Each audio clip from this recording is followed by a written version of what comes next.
France এবার বিশ্বকাপ জিততে এসেছে, সেটা তারা আরও একবার প্রমাণ করে দিল। ফ্রান্সের দাপট থামাতে পারল না নরওয়েরাও। বিশ্বকাপে আবারও নিজেদের শক্তির জানান দিয়ে দিল এই ফ্রান্স। নরওয়ের বিপক্ষে তারা এবার 4-1 গোলের দুর্দান্ত এক জয় তুলে নিয়ে গ্রুপ পর্ব শেষ করলো এবং তারা গ্রুপ পর্বে শতভাগ সাফল্য নিয়ে শেষ করলো। আর এই ম্যাচের সবচেয়ে বড় নায়কও ছিল ওসমান দেমবেলে। ম্যাচ শুরু হতেই ফ্রান্স বুঝিয়ে দেয় তারা শুধু জিততে নয়, আধিপত্য দেখাতেই এবার মাঠে নেমেছে। মাত্র 7 মিনিটেই কিলিয়ান এমবাপ্পের নিখুঁত পাস থেকে প্রথম গোল করেন দেমবেলে। এরপর 20 মিনিটে দূরপাল্লার আরেকটা দুর্দান্ত শট নেন এই ওসমান দেমবেলে এবং সেটাও গোলে পরিণত হয়।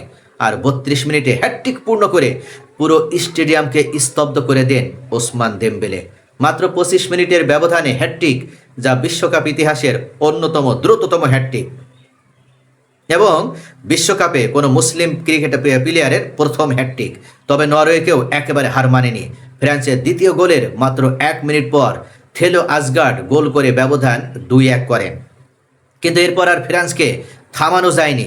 যোগ করার সময়ে বদলি খেলোয়াড় ডেজিরে দুয়ে হেড থেকে চতুর্থ গোল করে 4-1 ব্যবধানে জয়ও নিশ্চিত করেন।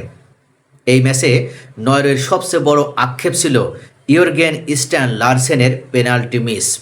দ্বিতীয়ার্ধের শুরুতে পেনাল্টি পেলেও তার শট দুর্দান্তভাবে ঠেকিয়ে দেন ফ্রান্সের অতি মানবীয় এই গোলরক্ষক মাইক মেনিয়া।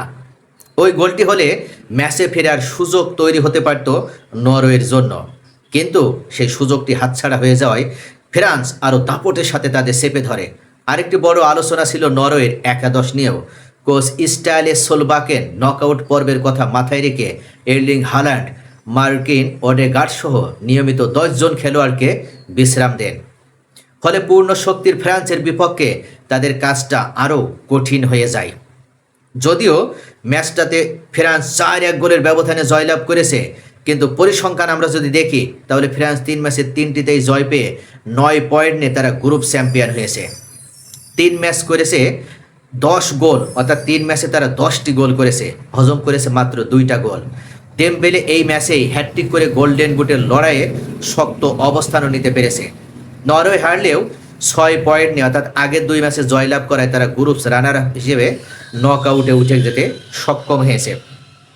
এই ম্যাচের সবচেয়ে বড় বার্তা হলো ফ্রান্সের আক্রমণ ভাগ এখন ভয়ঙ্কর ছন্দে রয়েছে। এমবাপ্পে, দেমবেলে দুয়ে সবাই দুর্দান্ত ফর্মে রয়েছে। এমন পারফরমেন্সের পর ফুটবল বিশ্বে একটাই প্রশ্ন ঘুরে ফিরে ঘুরপাক খাচ্ছে, 2026 বিশ্বকাপের শিরোপা কি আবারও ফ্রান্সের হাতেই উঠতে যাচ্ছে? নকআউট পর্বে এই দলের সামনে দাঁড়ানো যে কোনো প্রতিপক্ষের জন্যই বড় চ্যালেঞ্জ হতে চলেছে, সেটা আরও একবার তারা এই ম্যাচের মাধ্যমে প্রমাণ করে দিল। যেদিন কিলিয়ান এমবাপ্পে নিজের নামের সাথে সুবিচার করছে, নিজেকে মেলে ধরতে সক্ষম হচ্ছে, সেদিন অন্য ফুটবলাররা তার নামের কাছে ছায়ায় পরিণত হচ্ছে। আর আজকে ওসমান দেমবেলে যেভাবে নিজেকে মেলে ধরেছে, সেখানে কিলিয়ান এমবাপ্পে ছায়া হয়ে পেছন থেকে ভূমিকা পালন করেছে। অর্থাৎ কোনো না কোনো ম্যাচে আমরা দেখতে পাচ্ছি ফ্রান্সের এই আক্রমণ ভাগের কেউ না কেউ ঠিকই জ্বলে উঠছে। আর যে কারণেই ফ্রান্স এবার অপ্রতিরোধ্য হিসেবে এই বিশ্বকাপে, অর্থাৎ এবার এই 2026 ফুটবল বিশ্বকাপের অন্যতম শিরোপার দাবিদার হিসেবে নিজেদের নাম লেখাতেও সক্ষম হয়েছে। গত বিশ্বকাপ থেকে শুরু করে এবার বিশ্বকাপে তারা এবার আর হতাশা গ্রহণ করতে চায় না। তারা সত্যিকার অর্থে শিরোপার অন্যতম দাবিদার হয়ে আর্জেন্টিনা, ব্রাজিলকে পেছনে ফেলে তারা আরও একবার বিশ্ব শক্তি হিসেবে আবির্ভূত হতে চায়। তো প্রিয় দর্শক, এই ফ্রান্স কি এবার ব্রাজিল, আর্জেন্টিনা, জার্মানিদের মতন হট ফেভারিট দলকে পেছনে ফেলে তারা কি সত্যি চ্যাম্পিয়ন হওয়ার মতন গৌরব অর্জন করতে পারবে? আপনাদের মূল্যবান মতামত কমেন্টে জানান। ভিডিওটি ভালো লাগলে লাইক, কমেন্ট, শেয়ার করে সাথেই থাকুন।